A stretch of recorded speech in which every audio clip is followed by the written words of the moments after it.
പാലക്കാട് ഉപതെരഞ്ഞെടുപ്പിലെ നീലപ്പെട്ടി വിവാദത്തിൽ CPM വാദം പൊളിയുകയാണ്. മന്ത്രി എം രാജേഷും CPM ജനങ്ങളോട് മാപ്പ് പറയണമെന്ന് പ്രതിപക്ഷ നേതാവ് VD സതീശൻ ആവശ്യപ്പെട്ടു. പാതിരാ നാടകം 6 കാര്യങ്ങൾ അവർക്ക് എതിരായി തിരിച്ചു വന്നു. ഒന്ന് കത്ത് നാടകം, ഒന്ന് പാതിരാ നാടകം, 3 പെട്ടി നാടകം, പിന്നെ സ്പിരിറ്റ് നാടകം, പിന്നെ പരസ്യ നാടകം, ഇല്ലേ, പിന്നെ സന്ദീപ് വാര്യരെ സംബന്ധിച്ച വിവാദം. 6 കാര്യങ്ങൾ CPM ഉണ്ടാക്കി. BJPക്കെതിരെയല്ല, കോൺഗ്രസിനെതിരെ. 3-ാം സ്ഥാനം ഉറപ്പിച്ചിട്ട് കോൺഗ്രസിനെ തോപ്പിച്ച് BJP ജയിപ്പിക്കാനുള്ള അന്തരീക്ഷമാണ് അവരവിടെ ഉണ്ടാക്കിയത്. അത് ഞാൻ പറഞ്ഞത് ശരിയായില്ലേ? അപ്പോൾ ഇതെല്ലാം ഇതിന് ഉത്തരവാദികളായ ആൾ മന്ത്രി എം രാജേഷാണ് അതിൻ്റെ ഉത്തരവാദി. അദ്ദേഹത്തിൻ്റെ അളിയനും മന്ത്രി മാപ്പ് പറയണം, പൊതുസമൂഹവും CPM-ഉം മാപ്പ് പറയണം. പെട്ടിയും ചീറ്റി, തെരഞ്ഞെടുപ്പ് പ്രോപ്പഗണ്ടയും ചീറ്റിപ്പോയെന്ന് K മുരളീധരൻ.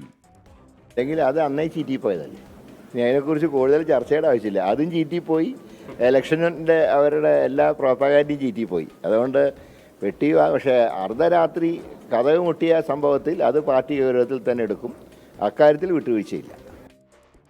പണമില്ലെന്ന് പറഞ്ഞ BJPയുടെ കാര്യങ്ങൾ ഇപ്പോൾ പുറത്തു വരുന്നുണ്ടെന്ന് ധനമന്ത്രി KN ബാലഗോപാൽ. ആ പെട്ടിക്കകത്ത് പണം ഉണ്ടായിരുന്നു എന്നതല്ല വിഷയം, തെറ്റായ വിഷയങ്ങൾ സമൂഹത്തിൽ നടക്കുന്നു എന്നതാണെന്നും KN ബാലഗോപാൽ.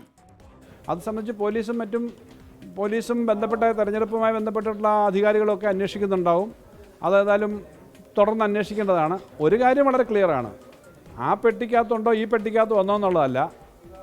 ഇതിനു മുമ്പ് തന്നെ ലോക്സഭാ തെരഞ്ഞെടുപ്പിൻ്റെ സമയത്ത് വന്ന കാര്യങ്ങളെ സംബന്ധിച്ച് BJPയുടെ ഓഫീസ് സെക്രട്ടറി ആയിരുന്ന ആൾ സാമഗ്രികൾ ചിലത് കൊണ്ടുവരും, ആ സാമഗ്രികൾ അവിടെ നോക്കണം എന്ന് പറഞ്ഞപ്പോൾ ആ സാമഗ്രി അത് പെട്ടിയാണോ ബാഗാണോ ചാക്കാണോ എന്ന് പറഞ്ഞു. അവിടെ സാമഗ്രി കൊണ്ടുവന്നു, അതിനകത്ത് പണമായിരുന്നു എന്നുള്ള കാര്യം വന്നല്ലോ. അപ്പോൾ അത്തരം കാര്യങ്ങൾ നടക്കുന്നുണ്ട്.